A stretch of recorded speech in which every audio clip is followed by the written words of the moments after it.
Hey guys, welcome to the inside of my loaner car.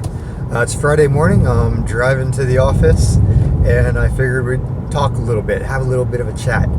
So, actually on the topic of loaner cars, if you haven't been following me on that, I bought a 2012 328i CPO'd model back in May. But anyway, so the day after I got it, I'm driving back that direction because my office is near the dealership, and I noticed a bit of hesitation on the highway. And when you come to a stop, the BMWs have this auto start-stop thing. So you stop and it turns the engine off, and then the engine restarts automatically when you either take your foot off the brake or on the manual. It's either, I can't remember if it's when you take your foot, when you release the clutch pedal, or if you put the shifter in gear. Anyway, the engine wasn't restarting, so that's why I dropped it off at the dealership, and they've been trying to figure it out since.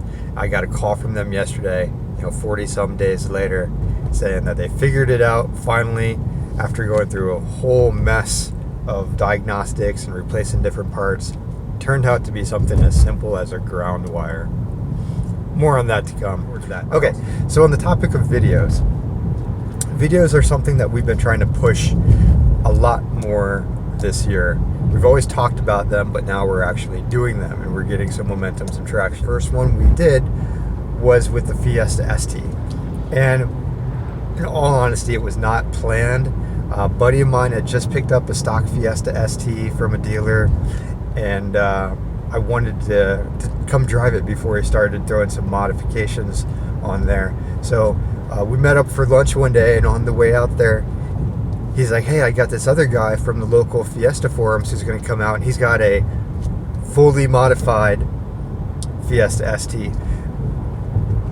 We all know that we can argue what fully modified means, but his was essentially full bolt-on intake, full exhaust, tune, suspension, brakes, wheels, tires. So as far as people go modifying their cars, it had just about everything other than engine work and a bigger turbo. So for a Fiesta, it's probably all that most people are going to do.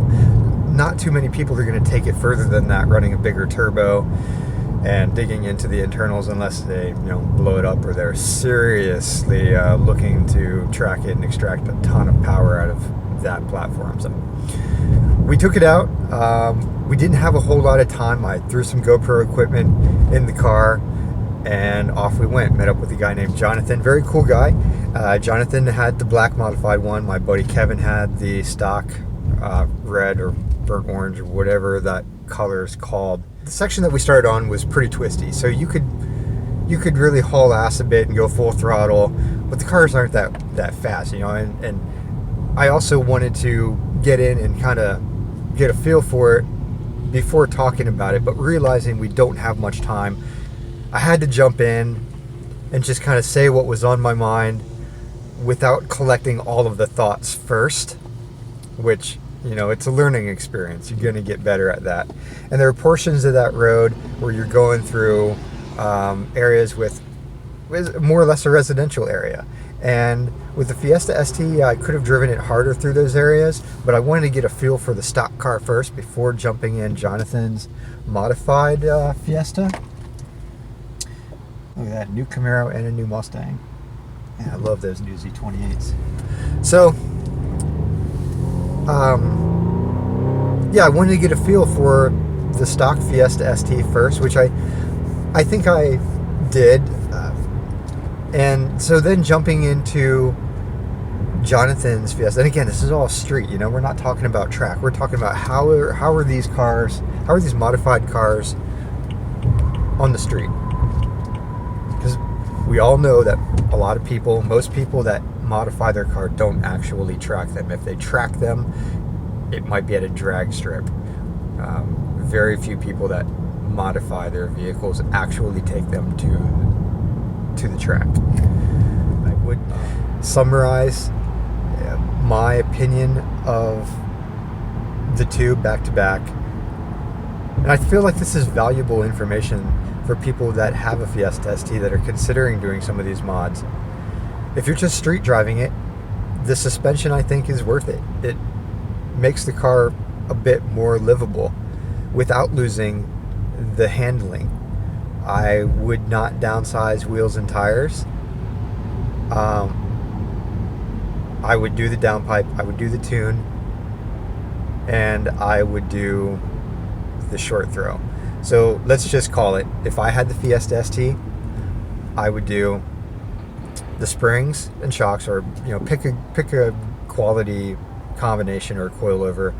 I would do the short throw, I would do a downpipe, and the tune to go along with it.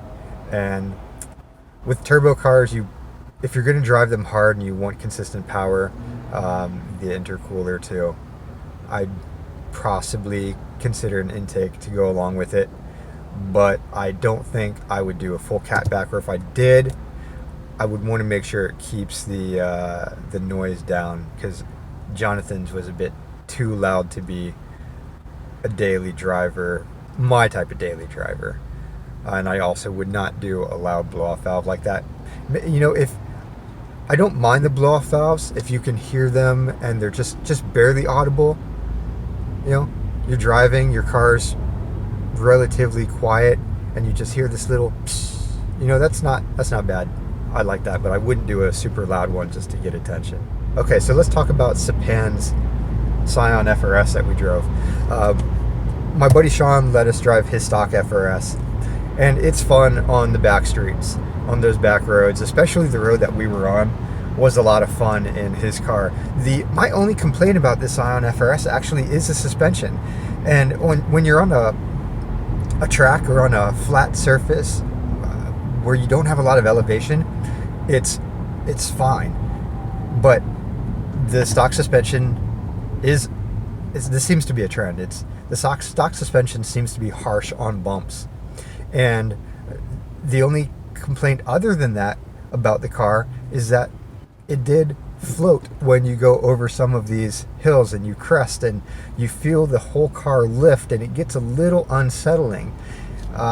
With Sapan's car, take away the speed, because some of those hills are going over about the same speed. His car felt way more composed. Was it the suspension? Was it the wider wheels and tires? I'm not sure. I'm going to chalk it up to the suspension.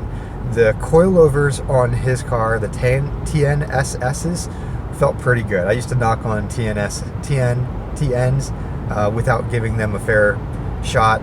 I think that was the first car I drove with TN suspension, and I was impressed by it. For what you get on the street, it was good. I would definitely consider that suspension on a street car.